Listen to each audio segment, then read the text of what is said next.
Hello বন্ধুরা, এখন আমি মসুর ডাল করছি। তার জন্য তেলটা কড়াইটা হালকা গরম করে নেওয়ার পর কিছুটা তেল দিয়েছি। এরপর আমি দিয়ে দিচ্ছি তেজপাতা গোটা,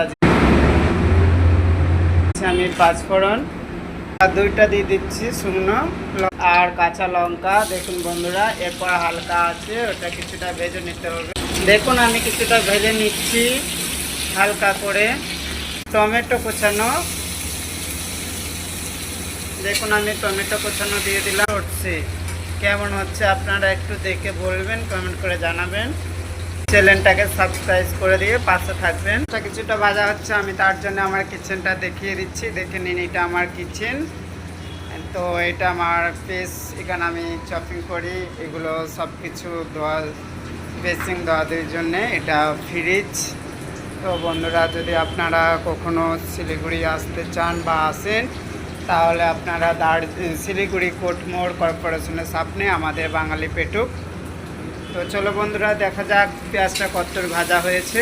আমার পেঁয়াজ প্রায় ভাজা হয়ে গেছে। আমি এবার দিয়ে দিচ্ছি জাস্ট ডালটাকে একটু হালকা কালার করার জন্যে। তো বন্ধুরা, ডাল আমি প্রেসার কুকারে সিটি দিতে দিয়েছিলাম। আমার ডাল প্রায় হয়ে গেছে। আমি এর মধ্যে দিয়ে দিচ্ছি কড়াইতে।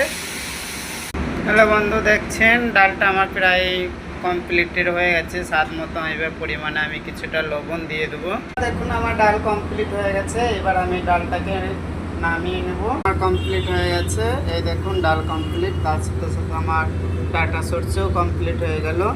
তো কেমন হয়েছে একটু কমেন্ট করে বলুন প্লিজ।